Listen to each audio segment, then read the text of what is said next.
Hi guys, welcome back to ACC Youth Online Service. Sebelum kita mulai ibadah kita pada hari ini, mari kita semua masuk lebih dalam lagi dalam hadirat Tuhan. Jadi jangan sambil makan, minum, atau main HP dulu ya. Kalau kalian rindu untuk memberikan persembahan atau kayak perpuluhan gitu, bisa transfer ke nomor rekening di sini. Saya juga ingin mengajak teman-teman sekalian agar bisa terlibat di dalam mentoring. Di dalam mentoring ini, kita semua karakternya akan dibentuk dan kita bisa tumbuh bersama di dalam pengalaman kita akan Tuhan. Enjoy the service and God bless you.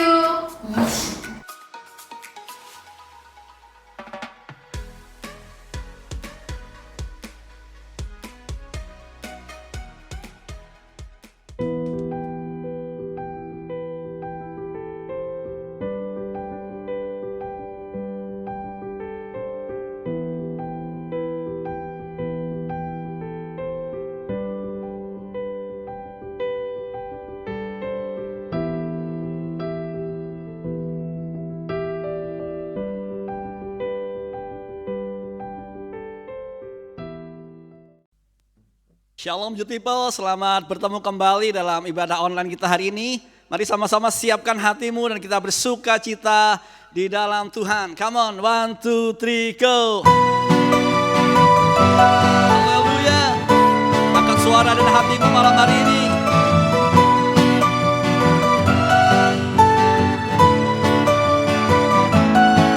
Bukan karena usahaku dan perbuatanku, semua pemberianmu,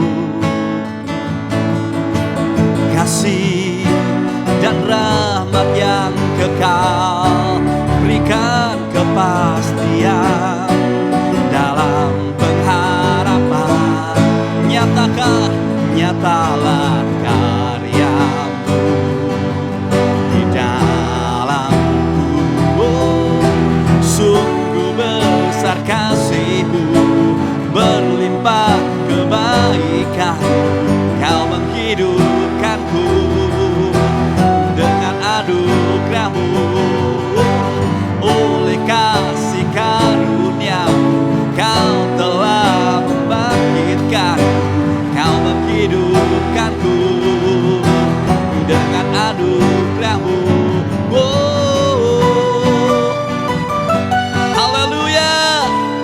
Angkat suaramu dan hatimu bersuka cita dalam Tuhan. Come on. Bukan karena usahaku dan perbuatanku, semua pemberian-Mu, kasih dan rahmat yang kekal, berikan kepastian dalam pengharapan. Nyatalah karya-Mu, nyatalah karya-Mu di dalam. Nyatalah karya-Mu di dalam. Sungguh besar kasih-Mu, berlimpah kebaikan-Mu, Kau menghidupkanku dengan anugerah-Mu. Oleh kasih karunia-Mu, Kau telah membangkitkan, Kau menghidupkanku dengan anugerah-Mu. Haleluya. Yesus yang berikan kehidupan bagi kita. Haleluya. Sama-sama. Alive in Jesus we are alive. In Jesus we are alive. In Jesus we are alive. In Jesus we are alive. Hallelujah. Amen.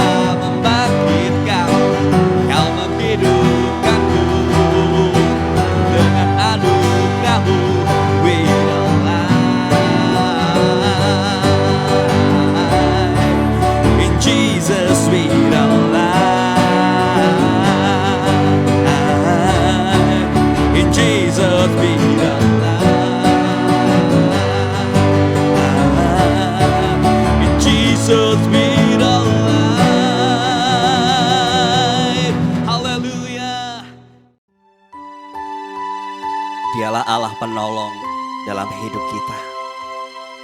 Kalau hari-hari ini kau ngalami tekanan, kesesakan, youth people, pandang wajahnya, berseru kepadanya. Sama-sama sembah Tuhan. Haleluya.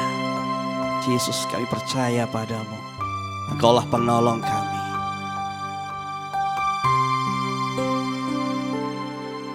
Kau Tuhan, penolong dalam hidupku. Ku percaya hanya kepadamu.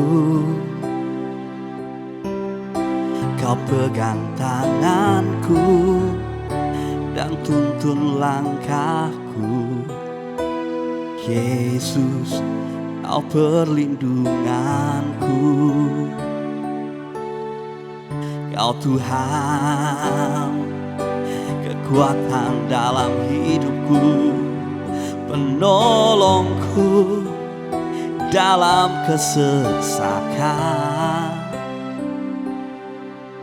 Kau gunung batuku dan pertahananku. Yesus, Kau kebenanganku. Yesus, padamu ku berseru. Kaulah penyelamatku. Terpujilah Kau Tuhanku. Mulutku memuji namamu sepanjang umur hidupku. Terpujilah Kau Tuhanku di atas segalanya. Haleluya. Kau penolong kami Tuhan. Kau Tuhan, penolong dalam hidupku. Ku percaya hanya kepadamu. Kau pegang tanganku dan tuntun langkahku. Yesus, Kau perlindunganku. Kau Tuhan, kekuatan dalam hidupku, penolongku dalam kesesakan. Kau gunung batuku dan pertahananku. Yesus, Kau kebenanganku. Yesus, padamu ku berseru. Kaulah penyelamatku. Terpujilah Kau Tuhanku. Mulutku memuji namamu sepanjang umur hidupku. Terpujilah Kau Tuhanku di atas segalanya. Yesus, padamu ku berseru. Kaulah penyelamatku. Terpujilah Kau Tuhanku. Mulutku memuji namamu sepanjang umur hidupku. Terpujilah Kau Tuhanku di atas segalanya. Kaulah sumber kuatku. Kaulah kehidupanku. Kaulah pertahananku. Yesus, ku percaya padamu.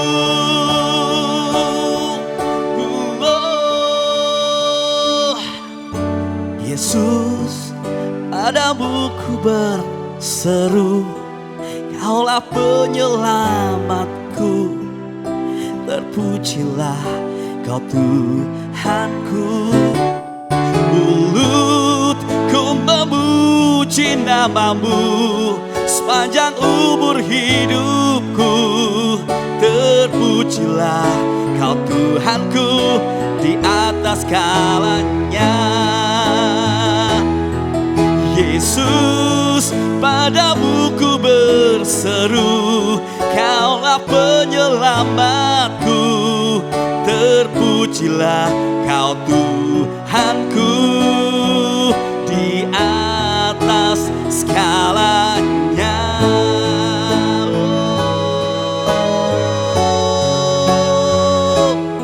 Kaulah penyelamatku, Kaulah kubu bentengku.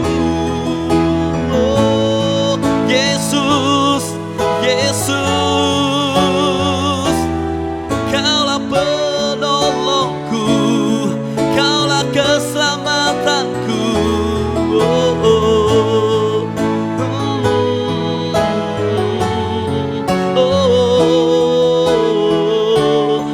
ku percaya padamu, ku berharap padamu, Yesus, Yesus.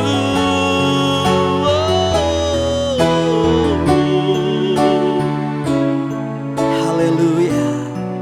Kami percaya padamu Tuhan. Engkaulah harapan kami, Engkaulah penolong kami. Sudah banyak Engkau yang butuh pertolongan Tuhan. Orang-orang muda, angkat tanganmu di hadapan Tuhan. Yesus, padamu ku berseru, Kaulah penyelamatku. Terpujilah Kau Tuhanku. Belut ku memuji namamu sepanjang umur hidupku. Terpujilah Kau Tuhanku di atas segalanya. Yesus, padamu ku berseru, Kaulah penyelamatku. Terpujilah Kau Tuhanku. Mulut ku memuji namamu sepanjang umur hidupku. Terpujilah Kau Tuhanku di atas segalanya.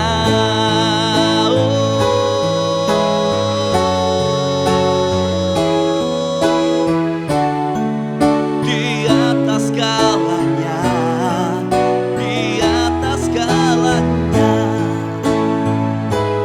Kami percaya kepadamu Tuhan, Engkaulah penolong kami. Kami katakan Engkau Tuhan di atas segalanya. Haleluya. Terima kasih buat hadiratmu hari ini, buat anugerah dan kebaikanmu atas hidup kami.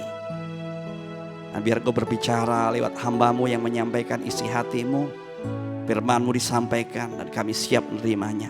Dalam nama Yesus kami berdoa bersyukur. Haleluya. Amin. Shalom Sobat Muda, sungguh suatu sukacita yang besar malam hari ini kita bersama-sama dapat bertemu kembali walaupun secara online ibadah kita. Tapi saya percaya bahwa setiap kita tetap memiliki suatu roh yang menyala-nyala, yang merindukan Tuhan lebih lagi hari-hari ini. Apapun keadaan yang terjadi, bukan menjadi suatu hambatan untuk kita mencari Tuhan, untuk kita datang kepada Tuhan, untuk kita beribadah kepada Tuhan. Saya percaya dimanapun kita berada, hadirat Tuhan senantiasa melingkupi kita. Asal hadirat Tuhan kita izinkan benar-benar ada dalam kehidupan kita dan kita terbuka kepada Tuhan dan kita benar-benar rindu dan rindu terus akan Tuhan. Mari hari-hari ini apapun keadaan kita, izinkan Tuhan bekerja dalam setiap kita semua. Izinkan Roh Kudus senantiasa memenuhi hidup kita. Biar malam hari ini kita akan bersama-sama belajar tentang firman Tuhan, tentang sincere heart. Apa itu? Biasanya orang-orang menyebutnya dengan tulus hati. Tulus hati berbicara banyak bagaimana seseorang bertindak, bersikap, tidak ada keraguan. Bahkan pada waktu melakukan segala sesuatu, dia melakukannya dengan ikhlas. Tidak ada kepura-puraan. Waktu melakukan segala sesuatunya, tidak ada hal-hal yang diinginkan di belakangnya. Mungkin dia melakukan segala sesuatu dengan harapan, aku dapat imbalan, aku dapat sesuatu yang terbaik dari siapa yang kita tolong. Bukan seperti itu kan? Apa yang diharapkan tulus hati, yaitu melakukan segala sesuatu, melakukan perbuatan, tindakan kita tanpa ada suatu apa-apa yang diminta di belakang kita. Tanpa ada suatu keraguan, tanpa ada suatu balas jasa yang diinginkan. Karena apa? Pada waktu kita menolong, kita melakukan perbuatan-perbuatan baik, tetapi di dalamnya kita ada niatan-niatan yang lain. Itu tidak menjadi suatu hal yang baik, tidak akan menjadi berkat. Karena kadang-kala pada waktu seseorang menolong, mungkin kita minta tolong, ayo tolong antarkan aku. Nganter kemana gitu, antar ke mall, tapi dengan berat hati mengantarkan. Apakah dia dapat mengantarkan dengan enak? Belum tentu. Mungkin di jalan ngantarkannya kurang enak. Naik motornya mungkin ngebut lah, mungkin mukanya cemberut lah. Nah itu kan tidak mendatangkan suatu hal yang baik, mendatangkan suatu kesukaan. Padahal firman Tuhan berkata, pada waktu seorang itu tulus hati, ada kebaikan Tuhan yang menyertai, ada kebaikan Tuhan yang melingkupi. Malam hari ini kita akan belajar bersama-sama tentang tulus hati. Nah, tulus hati lebih banyak berbicara tentang hati seseorang. Jadi kalau seseorang mau menilai orang ini tulus hatinya atau enggak, kira-kira sulit atau enggak ya? Pasti sulit. Berbicara hati hanya Tuhan yang tahu, hanya Tuhan yang mengerti, hanya Tuhan yang mengenal. Tapi pada waktu Tuhan mengerjakan sesuatu yang besar, Tuhan seringkali melihat yang di dalam hati. Ada suatu contoh dalam firman Tuhan, katakan bagaimana seorang Daud, suatu anak muda, dia kehidupannya sederhana, dia kehidupannya biasa. Mungkin daripada saudara-saudaranya, Daud masih dianggap tidak seberapa baik, tidak seberapa bagus secara tampilannya. Tetapi yang terjadi, Tuhan memakai Daud begitu luar biasa. Karena apa? Dalam kehidupan Daud adalah seorang anak yang kehidupannya tulus hati. Suatu anak yang kehidupannya benar-benar rela dalam mengerjakan segala sesuatu. Suatu kehidupan di mana Daud tidak hanya terbentuk dalam satu waktu, dalam suatu waktu yang cepat. Tapi saya rasa bukan suatu yang langsung berubah. Enggak. Itu ada suatu dimulai di mana dia mulai sejak kecil, dia belajar taat, dia belajar melakukan dengan tulus, dia belajar melakukan dengan sesuatu yang ikhlas, dia belajar melakukan segala sesuatu tanpa harus dia mengharapkan sesuatu dari orang tuanya. Dia mengawali kehidupannya dari anak-anak, dia mulai memelihara, dia mulai menjaga setiap kepercayaan yang dipercayakan oleh orang tuanya. Domba-dombanya dia gembalakan dengan baik, sekalipun dia seakan-akan berada di tempat yang kurang enak. Mungkin saudara-saudaranya lebih enak, tempatnya lebih enak. Nah, ini Daud ada dalam suatu tempat di mana dia harus mengembalakan, di mana tempatnya, ya, kalau gembala itu seringkali ke hutan, seringkali membawa ke padang rumput, di mana apa yang dia dapatkan, kalau bayangan orang yang enak-enak kan tentu bukan seperti itu. Tetapi apa yang dilakukan Daud mentaati, Daud melakukan kesehariannya dengan hati yang tulus, dengan ikhlas. Dia menikmati. Justru pada waktu dia menikmati dengan tulus melakukan pekerjaan-pekerjaannya, melakukan aktivitasnya, disitulah Tuhan mulai mengembangkan kehidupannya, mulai mengembangkan karakternya, mulai mengembangkan suatu kehidupan yang baik dalam kehidupannya. Saya percaya waktu demi waktu, Daud dibentuk sedemikian rupa indahnya sama Tuhan. Pada waktu itulah Tuhan mulai mempromosikan Daud, dan Daud menjadi orang yang besar. Tuhan seringkali berkata, aku melihat apa yang dalam hati, bukan melihat yang tampak dari luar. Oleh sebab itu, suatu kehidupan yang tulus hati adalah sesuatu yang penting di mata Tuhan. Sesuatu yang penting. Sesuatu yang benar-benar bukan hal-hal yang dianggap sepele, tapi penting. Karena orang-orang yang besar dimulai dari suatu kehidupan yang benar di hadapan Tuhan. Salah satunya adalah memiliki suatu tulus hati.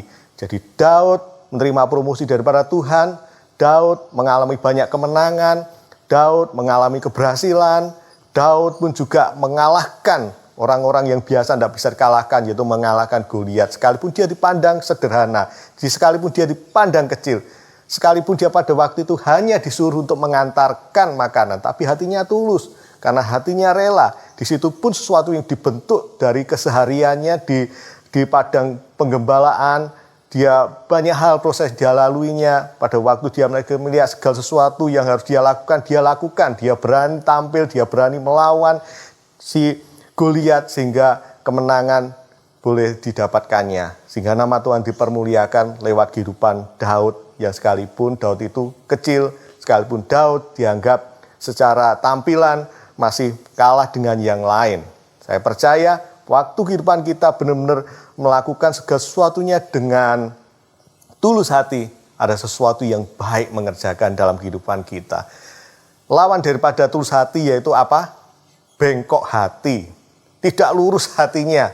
Ya sering yang disebut dalam firman Tuhan adalah orang-orang yang munafik, orang-orang yang dikatakan orang-orang fasik.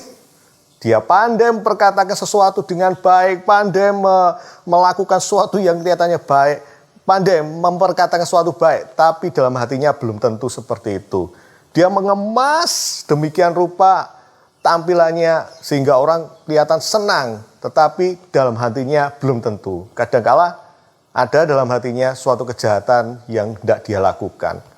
Kadang-kadang orang melihat sesuatu yang dari luar kelihatannya bagus, tetapi di dalamnya belum tentu bagus. Ada suatu kisah, seseorang yang melamar pekerjaan dalam suatu keluarga. Dia tampilannya bagus. Tuan, aku mau bekerja di tempat Tuan.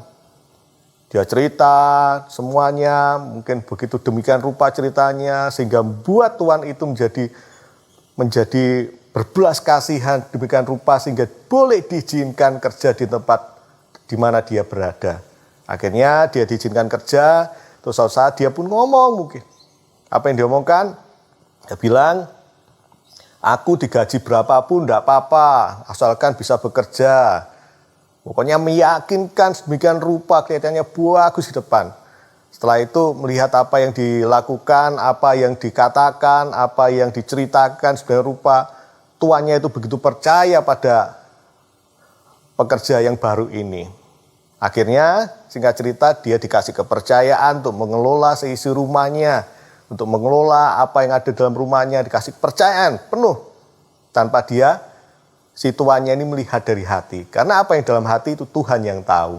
Pada waktu itulah karena saya percayanya hari demi hari, percayaan begitu kuat, dia suatu saat ada kesempatan apa yang dilakukan. Ya karena dia tidak memiliki suatu tulus hati yang terjadi, ya dia melakukan suatu kejahatan. Dia merampok seisi rumahnya, dia ambil barang-barangnya, dan dia pergi dari rumah itu. Barulah orang ini tahu, oh segala sesuatu tidak bisa dilihat dari yang luarnya. Tapi kita harus melihat segala sesuatu apa yang dari dalam. Memang segala sesuatu yang tahu dari dalam adalah Tuhan. Oleh sebab itu pada waktu kita menilai seorang, kalau kita benar-benar dekat dengan Tuhan, Tuhan membawa kita bisa mengerti apa yang tahu dari seseorang, baik atau tidak baik. Kadang-kadang Tuhan kasih sinyal-sinyal sedikit-sedikit. Tapi sesuatu yang penghakiman, sesuatu yang paling mengerti adalah Tuhan. Oleh sebab itu hari ini kita belajar tentang tulus hati adalah suatu karakter yang baik, suatu karakter yang diinginkan Tuhan, itu ada dalam kehidupan kita semua. Ada beberapa contoh dalam Alkitab, dalam firman Tuhan yang dikatakan, salah satunya ada seorang gadis. Sekali lagi ini mulai dari sesuatu yang kecil, dari sesuatu yang masih muda. Kalau Daud tadi dimulai dari masa mudanya, gadis ini pun juga saya percaya dimulai masa-masa muda belia sekali. Dalam kehidupan seharinya, si Ribka ini sama dengan gadis-gadis yang lain. Dia ada di dalam daerah sumur, di mana di sumur itu aktivitas yang biasa lakukan apa sih? Di sana mungkin kan ngambil air, dibawa ke rumah, ngambil air lagi, dibawa ke rumah. Selain itu mungkin bawa cucian, dicuci di tempat itu. Dan melakukan aktivitas di sekitar itu kesehariannya. Kadang-kadang kalau orang yang punya hati yang kurang tulus, bisa merasakan, ngapain Pak, aku kok suruh datang ke sini, ngambil air, nimba air. Kelihatannya sesuatu yang berat, sesuatu yang menyusahkan, sesuatu yang tidak enak. Kan enak aku di rumah, mungkin gitu. Oh enak aja aku kan belajar, kan lebih baik aku ini itu. Mungkin banyak hal, banyak dalih, banyak alasan yang seringkali kita sodorkan. Kadang-kala orang tua meminta sesuatu kepada anak-anaknya, dan anak-anaknya kadang-kala tidak mengerti, tidak menuruti kemauan orang tuanya. Waktu anak-anak itu mau menuruti dengan tulus, mau menuruti dengan hati yang ikhlas, ada suatu hal yang Tuhan kerjakan. Seperti Ribka melakukan itu kesehariannya, dia melakukan itu dengan suatu yang ikhlas, dengan rela. Apa yang terjadi? Pada waktu ada orang datang ke situ, ya tiba-tiba dia minta tolong untuk minta air. Yang terjadi, siapa yang datang? Ribka. Ribka berani. Dia membawakan air, ngasih minum ke orang tersebut. Dan dia melihat, karena Ribka memiliki suatu hati yang ikhlas, dia melihat, kasihan ya orang ini perjalanannya jauh sekali. Dan dia bawa unta-unta. Apa yang bisa aku lakukan lebih banyak lagi untuk menolong dia? Dalam hatinya seperti itu. Apa yang dia lakukan? Dia ngambil lagi air, dia kasihkan ke untanya. Kita bisa berpikir mungkin, ngapain aku repot-repot? Aku nggak kenal sama orang ini. Ngapain aku bersusah payah? Aku ngambilkan air lagi, tak kasihkan ke untanya. Unta bukan sedikit sekali kalau minum. Banyak bergalon-galon. Kita bisa bayangkan berapa capeknya, berapa lelahnya dia untuk berjuang memberi minum, memberi air ke unta itu. Tapi dia tidak mengeluh, dia lakukan itu sampai puas. Untanya puas, orangnya ini puas. Tanpa dia sadari siapa orang ini, ternyata orang ini adalah suruhannya Abraham. Tidak menyangka apa yang terjadi. Dia menerima berkat yang luar biasa. Karena karakternya yang begitu indah. Suatu ketulusan hatinya yang luar biasa. Dia melakukan itu dengan tulus. Kebaikan mendatangi dia dengan tiba-tiba. Tanpa dia sadari, tanpa dia bayangkan, tanpa dia pikir mungkin. Tiba-tiba dia terpilih menjadi menantunya Abraham. Dia terpilih menjadi istrinya Ishak. Wah, sungguh luar biasa. Ini suatu mujizat yang terbesar. Pada waktu orang mau berjalan dalam suatu ketulusan hati, dia menerima suatu kebaikan Tuhan yang dahsyat. Bukan hanya Ribka yang diberkati, tapi keluarganya diberkati, sisi rumahnya diberkati. Yang kedua, ada seorang raja yang bernama Hizkia. Hizkia mengalami sakit. Kalau orang sakit, apa yang dia inginkan? Pasti kesembuhan kan? Pasti siap kita kalau sakit doanya minta sembuh. Kalau datang hamba Tuhan, doakan supaya aku sembuh. Kalau ketemu hamba Tuhan mungkin kepinginnya hamba Tuhan perkatakan suatu kesembuhan. Tetapi yang terjadi, Hizkia berjumpa dengan Yesaya, Nabi Yesaya. Yesaya justru bukan perkatakan suatu kesembuhan. Dia mengatakan, kamu tidak akan sembuh, bahkan kamu akan mati. Waduh, hancur hatinya mungkin. Hancur harapannya, hancur mungkin kerinduannya untuk dia sembuh, untuk dia mengalami suatu umur yang lebih panjang. Tetapi Hizkia tidak berhenti di situ. Dia tahu kehidupannya sudah dia bangun dengan suatu kehidupan yang tulus di hadapan Tuhan. Dia bangun suatu kehidupan yang baik di hadapan Tuhan. Sehingga di firman Tuhan ini dikatakan di Yesaya 38 ayat 3. Ia berkata, ah Tuhan, ingatlah kiranya bahwa aku telah hidup di hadapanmu dengan setia dan dengan tulus hati, bahwa aku telah melakukan apa yang baik di matamu. Kemudian menangislah Hizkia dengan sangat. Hizkia berdoa, datang pada Tuhan, menghampiri Tuhan dengan sangat, menangis, berseru. Yang diutarakan, dia adalah orang yang tulus. Dia orang yang suci hatinya, melakukan yang baik di hadapan Tuhan. Apa yang terjadi? Sesuatu yang terima di depannya tidak baik. Seakan-akan dia akan mati dengan penyakitnya. Dia tidak akan sembuh dengan sakitnya. Tetapi Tuhan dapat melakukan suatu mujizat yang besar. Kesembuhan mendatanginya. Mujizat terjadi di dalam kehidupannya. Dia disembuhkan. Bangsanya diberkati. Saya percaya ini kuasa Tuhan bekerja bagi orang-orang yang tulus hati. Mujizat Tuhan bekerja. Ada anugerah Tuhan bekerja di luar dari pikirannya. Ada contoh lagi, satunya Yusuf. Yusuf orang yang sering kali kita dengar, juga sering kita baca. Dia salah satunya orang yang tulus hati. Tulus hati, Yusuf tulus hati. Sangat tulus hati. Kenapa? Dia berani menikahi Maria yang sudah mengandung di luar nikah. Kalau dia tidak tulus hati, dia tidak tulus untuk menerima apa adanya, berani menanggung resiko, apa yang katakan orang, apa yang katakan warga, apa yang katakan sekelilingnya, apa yang katakan teman-temannya, mungkin siapapun yang berjumpa dengan dia siap. Dia mau menikahi Maria, dia dengan tulus. Pada awalnya dia mungkin berpikir untuk menceraikan, tetapi suatu saat malaikat datang dan dia melakukan tepat seperti apa yang Tuhan mau sampaikan melalui malaikat itu. Apa yang terjadi pada waktu Yusuf mentaatinya? Yang terjadi pada waktu itu dia dikejar-kejar, tetapi dia diselamatkan. Dia, Maria, bahkan Yesus yang dilahirkan pun oleh Maria diselamatkan, dilindungi.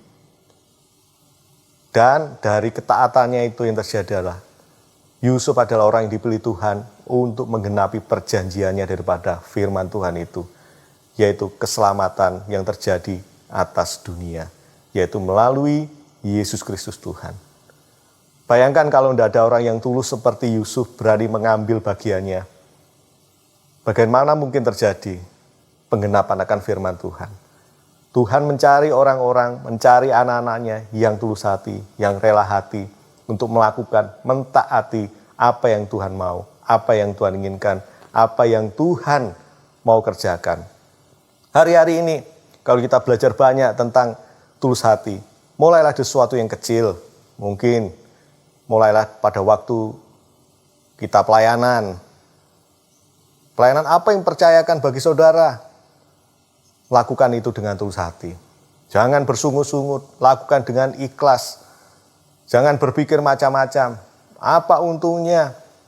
Apa yang akan aku terima pada waktu aku melakukan pelayanan itu? Jangan. Tuhan melihat sesuatu yang ada dalam hati. Pada waktu kita melakukan segala sesuatu dengan hati yang tulus, Tuhan dengan sendirinya akan bekerja dalam kehidupan kita. Amin. Saya mau cerita tentang pengalaman saya waktu saya mulai pelayanan. Bahkan kehidupan itu masih remaja sekali, saya masih lulus SD, masuk SMP. Pada waktu itu saya belum terlibat pelayanan sama sekali. Cuma melihat, wah asik ya. Itu lihat kakak-kakak, koko melayani, ada yang main drum, ada yang main keyboard, ada yang main gitar. Wah cuma lihat gitu. Suatu saat ada seseorang yang dipakai Tuhan luar biasa pada waktu itu. Dia menghampiri saya. Dia mengatakan, ya Pak, kamu lihat itu seneng gak ya? Lihat itu koko-kokomu main di atas itu.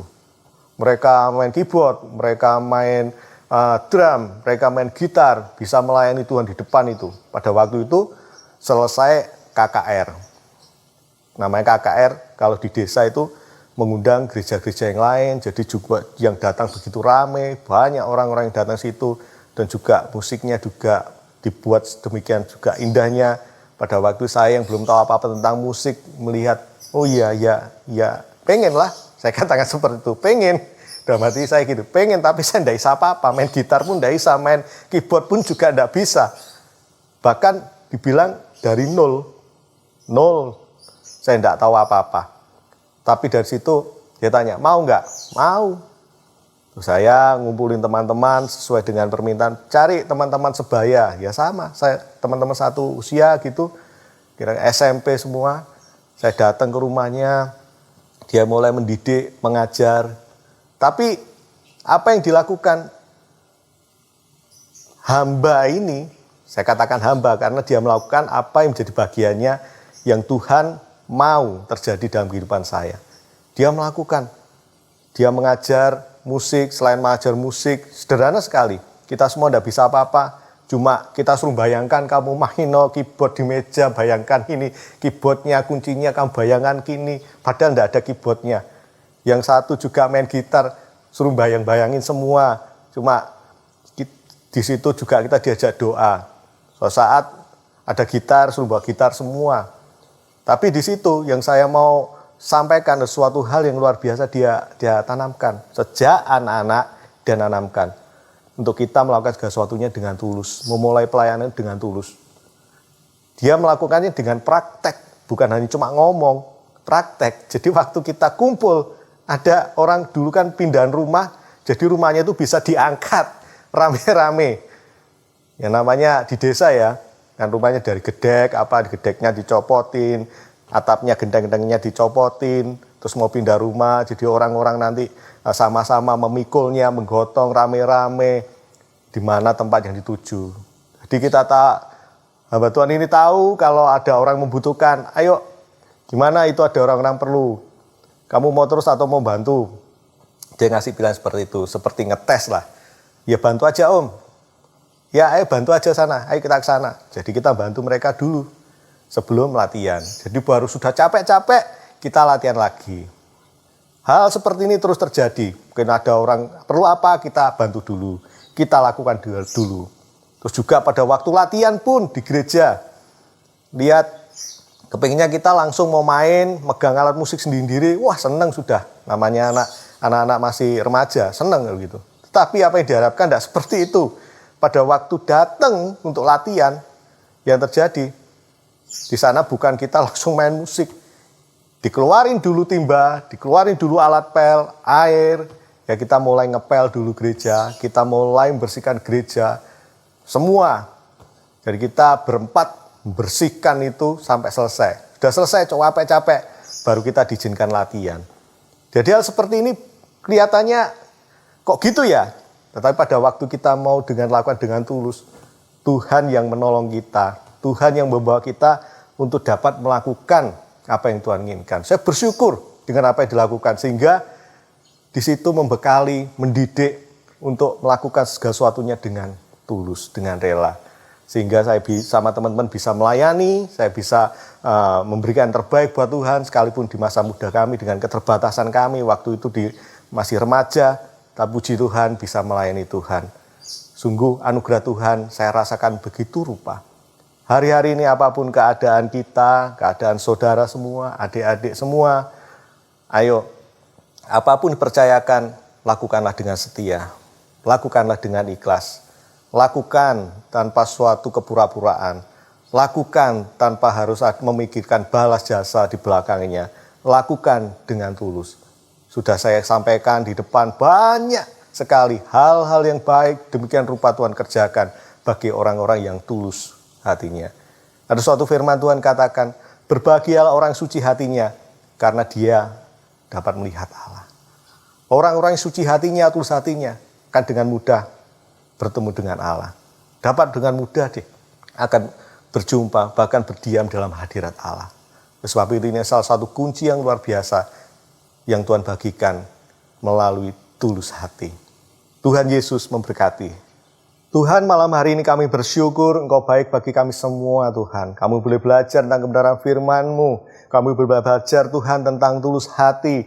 Bagaimana Daud Kau pakai demikian rupa. Bagaimana Ribka Engkau berkati. Bagaimana Hizkia Engkau berkati. Bagaimana kehidupan Yusuf Kau pakai untuk mengenapi syiar firman-Mu. Biar malam hari ini jadikan kami Tuhan generasi-generasi yang hidup dalam tulus hati. Yang memiliki ketulusan dalam segala sesuatu. Apapun yang dikerjakan dalam kehidupan sehari-hari, dalam keluarga kami masing-masing, di dalam komunitas kami masing-masing, dengan teman-teman kami di sekolah, teman-teman kami di kampus, dimanapun berada, biar kami menjadi orang-orang yang tulus hati. Dan itu Tuhan menjadi bagian hidup kami semua. Kami percaya Engkau Tuhan yang memampukan kami semua. Sebab firman berkata Tuhan, biar kami Tuhan menjadi bejana yang terus sempurnakan, menjadi bejana yang terus semakin dipandang indah, dan Engkau sempurnakan Tuhan terus di hadapan-Mu semakin sempurna, menjadi sama seperti Engkau. Oleh sebab itu hari-hari ini Tuhan, tanamkan siap hati kami semua memiliki hati yang rela, hati yang terbuka pada Engkau. Untuk kami mau melakukan seperti apa yang Tuhan mau, dan kami menerima siap kebenaran firman-Mu dan melakukan dalam siap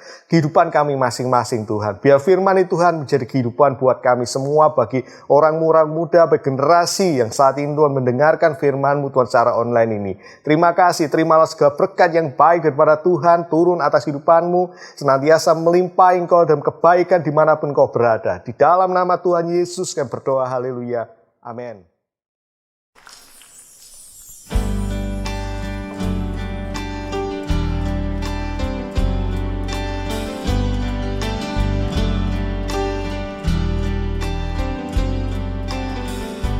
Lord, I come to you, let my heart be changed.